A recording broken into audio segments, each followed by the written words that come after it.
Tout d'abord, merci beaucoup au CLIF à Toronto de nous offrir cette opportunité et de parler du rassemblement des Nigériens et des Nigériennes au Canada.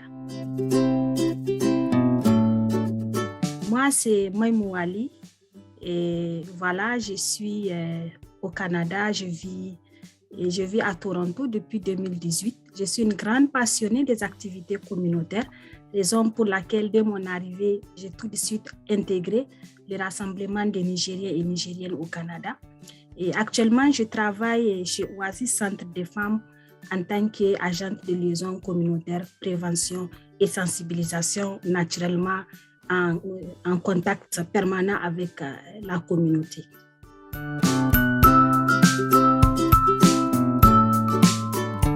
Alors, je suis, comme tu l'as si bien dit, la secrétaire exécutive adjointe, donc la deuxième personnalité de ces rassemblements de Nigériens et Nigériennes au Canada.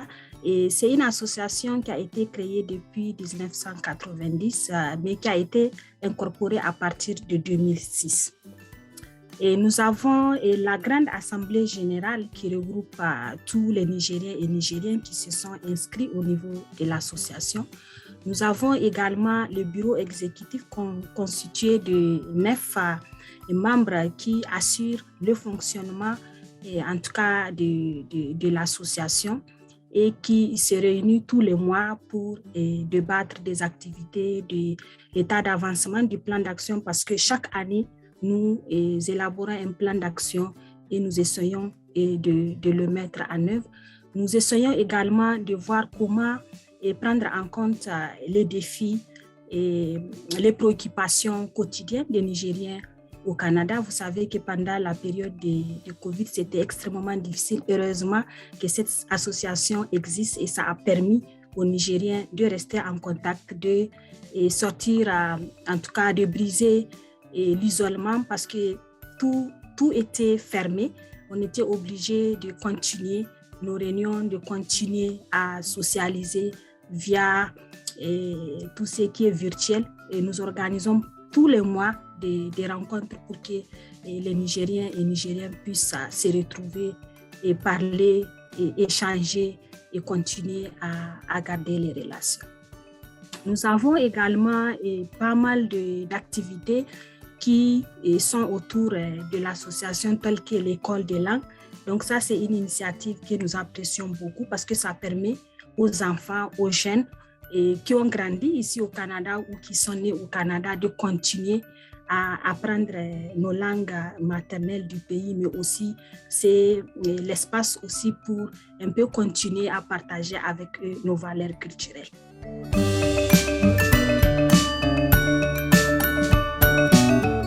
Et le RNC, le Rassemblement des Nigériens et Nigériennes au Canada, est la seule structure, en tout cas fêtière, des Nigériens et Nigériennes au Canada qui est officielle. Mais depuis cette année, nous sommes en train de voir, parce que les Nigériens, à cause de la langue, nous sommes des francophones, et on retrouve beaucoup plus les Nigériens dans la province de Québec. On en a moins avant dans les provinces comme Ontario, comme Alberta, à cause des barrières de la langue. Mais de plus en plus, on a quand même des Nigériens qui essayent d'aller en dehors de Québec. Et cette année, nous avons décidé de mettre en place des bureaux comme des points focaux qui vont un peu assurer le relais sur place et assurer aussi le suivi de proximité des Nigériens et qui vivent dans des localités comme Toronto, comme Ottawa, comme la ville de Québec, même la ville de Sherbrooke, un peu partout où on peut retrouver en tout cas plus de 5 familles de Nigériens.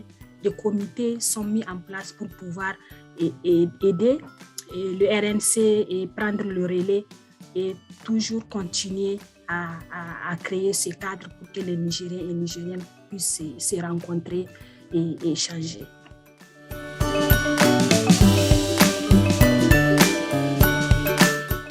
Alors, comme je le disais, nous avons notre plan d'action. Au sein de ce plan d'action, on a toute une liste d'activités, je dirais, dont nous sommes très fiers. Et je suis un peu partagée. J'aimerais beaucoup parler de l'école des langues parce que c'est une initiative qui permet à nos jeunes enfants, parce que ce n'est pas évident, ils vont à l'école soit en anglais ou en français, ce n'est pas évident de continuer à parler la langue maternelle, mais l'école de langue offre cette opportunité aux enfants de rester connectés à la langue. La langue, c'est extrêmement important. Et aussi, c'est un cadre qui permet à nos jeunes qui n'ont pas l'habitude de se rencontrer, au moins de se retrouver au niveau de cette école de langue. On a d'excellents bénévoles, en tout cas des enseignants qui se sont portés volontaires pour offrir des cours à langue pendant les week-ends aux jeunes, et les jeunes sont très motivés et ils adorent énormément et tout ce qui se passe autour de l'école de langue. Donc ça, c'est une activité dont nous sommes très fiers. Mais si tu le permets, il y a aussi cette activité dont nous sommes également très, très fiers, c'est le regroupement annuel. Et c'est vrai, en 2020, on n'a pas pu se regrouper à cause de Covid, mais en 2021, quand ça a été ouvert, en tout cas, on a reçu ici à Toronto une cinquantaine de Nigériens qui sont venus de partout du Canada. Nous les avons accueillis. On est allé à Toronto Island. On a également passé une journée à Niagara Falls pour permettre aux enfants, aux autres membres de la communauté, pour qu'on puisse se retrouver. On a partagé des plats traditionnels. On a aussi partagé des bons moments. Et comment est-ce qu'on a vécu Covid, comment est-ce qu'on se sent étant loin de nos familles. Et ça a été vraiment des grands moments et ça a fait du bien à tout le monde pendant ces temps où être en présentiel avec quelqu'un de cher, c'est difficile.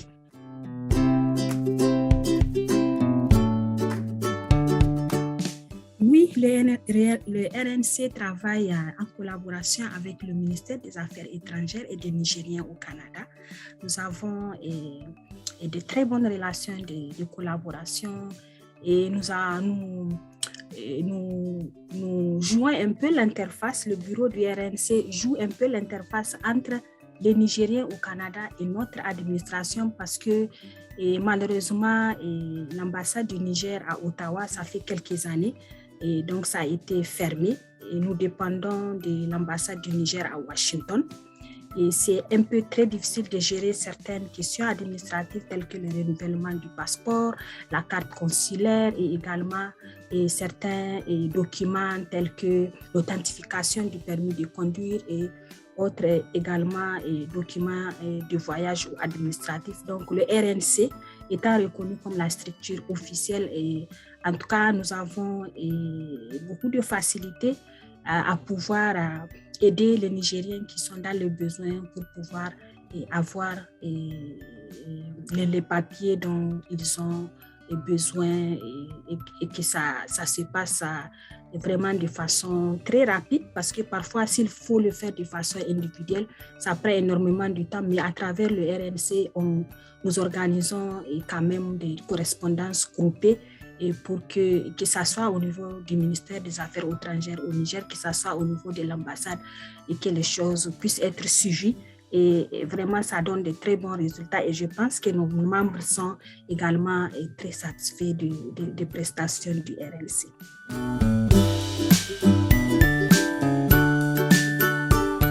Où je vois le RNC dans 5 ans, et nous avons de grandes ambitions comme toute organisation. Alors, dans 5 ans, nous, on veut vraiment être une organisation qui sera capable d'offrir tous les services, en tout cas d'établissement pour les Nigériens nouvellement arrivés au Canada, et de pouvoir également accompagner les Nigériens qui sont déjà au Canada pour qu'ils puissent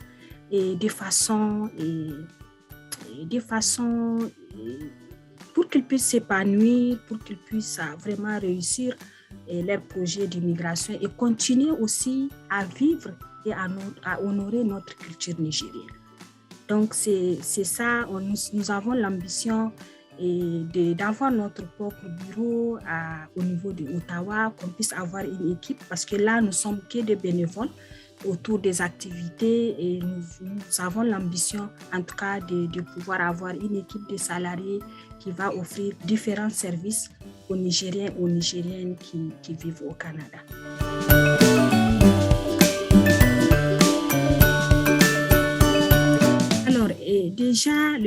l'ONEC fournit beaucoup de soutien au niveau des arrivants au Canada, en tout cas qui sont de la provenance du Niger.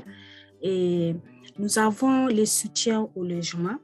Et le plus souvent, avant même que le compatriote n'arrive, il contacte le RNC et le RNC va l'aider à trouver un logement. Nous avons également l'appui à comment trouver, l'appui à la préparation pour chercher un emploi, la mise également en contact avec les organismes communautaires qui existent au niveau de la ville où le Nigérien ou la Nigérienne s'installe. Donc, on essaie de le connecter. On essaie également de voir comment faciliter certaines choses comme comment ouvrir un compte en banque, comment avoir son permis de conduire, comment avoir un ID canadien le temps que peut-être en fonction de quelle voie la personne a choisi pour immigrer au Canada. Et se connecter, comment aussi si la famille vient avec des enfants, comment chercher un établissement pour inscrire les enfants, comment en tout cas, comment utiliser les services de transport, comment utiliser les services de santé, en tout cas tout ce dont la personne a besoin pour son usage, ses besoins quotidiens. On essaie de voir comment accompagner la personne pour qu'elle se sente à l'aise, parce que ce n'est pas facile quand on vient nouvellement, on ne connaît pas les systèmes, on ne sait pas comment les choses se passent. Parfois, il y a des barrières de langue, c'est trop stressant.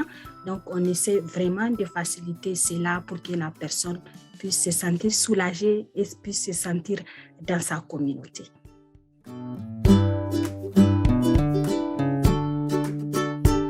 Alors, les défis que les nouveaux arrivants mentionnent, ce sont les mêmes défis que les autres communautés également rencontrent, surtout pour un nouveau arrivant ou arrivante qui vient dans une communauté. C'est surtout d'abord le logement.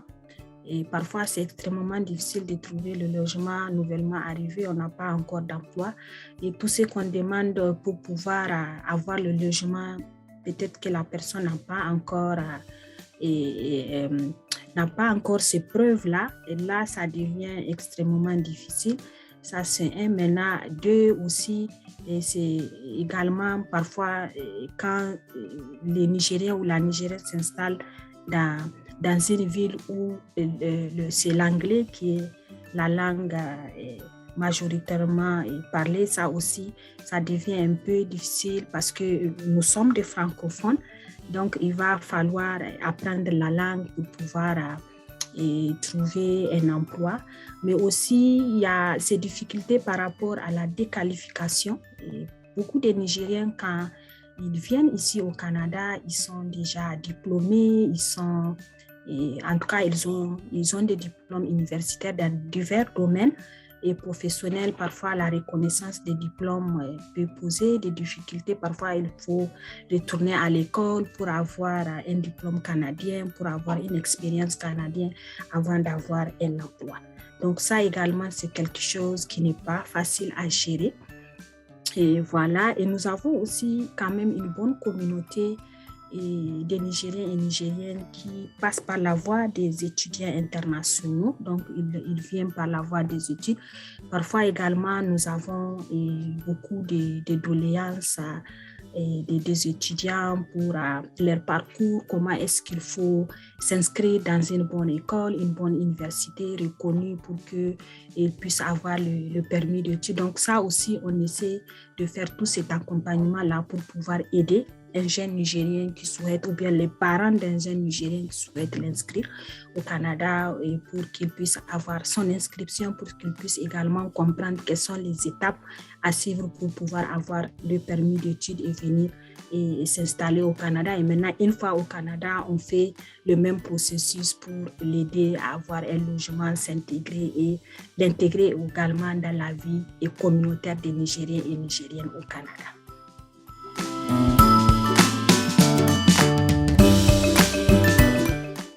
Alors, le message que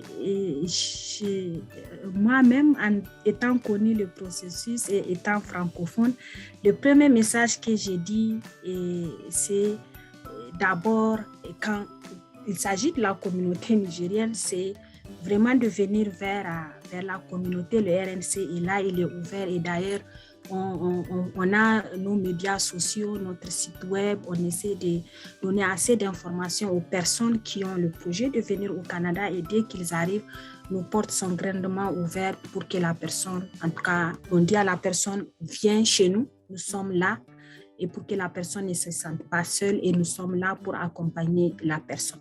Donc ça, c'est un. Maintenant, deux, et au-delà du RNC pour une personne nouvellement arrivée au Canada, moi, le conseil que je donnerais est de chercher à savoir quelles sont les ressources francophones qui existent au niveau de la communauté d'installation.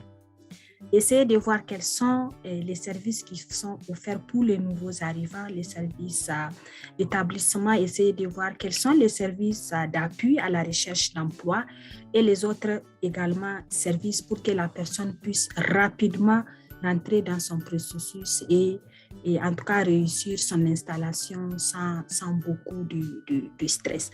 Parce que parfois, quand on vient nouvellement arriver, et ce n'est pas évident, on n'est pas trop informé des services qui existent, des organismes qui existent. Donc, il faut aller les chercher. Donc, ça, c'est vraiment le grand message que je peux donner à une personne nouvellement arrivée.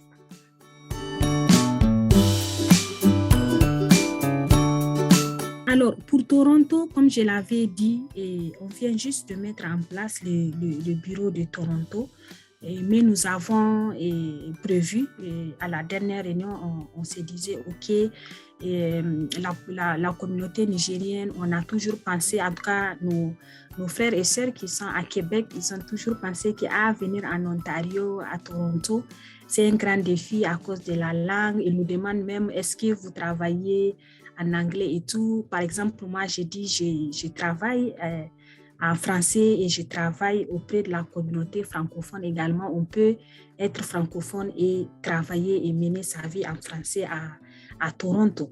Donc ça commence à donner en tout cas envie à nos compatriotes qui sont dans les autres provinces à s'intéresser à Toronto et nous sommes en train de voir comment également inviter certains organismes de Toronto pour qu'ils viennent faire des présentations de leurs services au programme à notre communauté et surtout et des institutions et d'éducation comme les collèges, le collège Boréal, le collège La Cité et même l'université parce qu'on ne sait jamais, peut-être qu'il y a des parents qui souhaiteraient également inscrire leurs enfants soit du Niger ou bien des autres provinces et du Canada pour qu'ils puissent venir et étudier également en français. Donc ça, c'est quelque chose que nous avons en projet et certainement qui va venir très, très vite. D'ailleurs, nous avons commencé. Là, je suis en train et j'ai parlé de nous au niveau du CLIF Toronto. Aujourd'hui, nous sommes en train de parler du RNC. Je pense que ça, c'est un très bon début et nous allons continuer. On va aller vers d'autres organismes comme le Centre francophone et les autres organismes, en tout cas francophones qui existent ici à Toronto et pour qu'ils puissent présenter leurs programmes et services et qu'on puisse avoir les informations au niveau de la communauté nigérienne vivant à Toronto.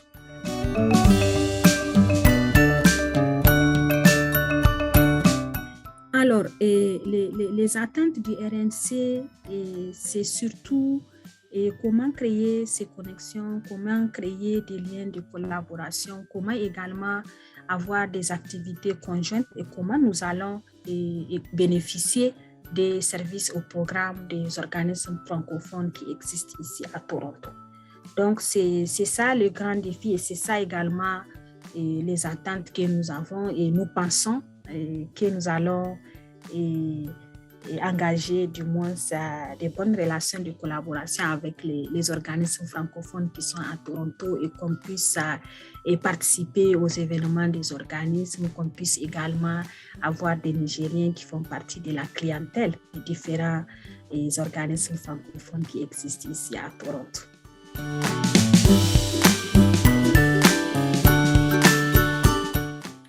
Alors, en tant que secrétaire exécutive des Nigériens et du Rassemblement des Nigériens et Nigériennes au Canada, le message fort que j'ai à l'endroit des organismes francophones ici ici à Toronto, c'est un message pour moi extrêmement important et qui représente un cri de cœur de beaucoup de francophones ici à Toronto, au-delà du rassemblement des Nigériens et des Nigériennes au Canada, parce que nous avons, en tout cas moi j'ai l'habitude et je suis également en connexion avec d'autres rassemblements et d'autres organisations culturelles.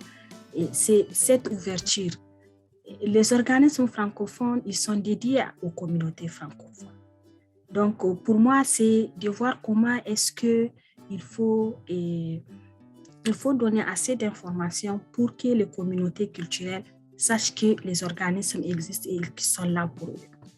Beaucoup de francophones qui vivent ici à Toronto ne sont même pas au courant qu'il existe la loi sur les services en français. C'est énormément difficile pour les francophones quand ils ont besoin de services, de pouvoir se servir ou d'avoir la chance d'être servis en français.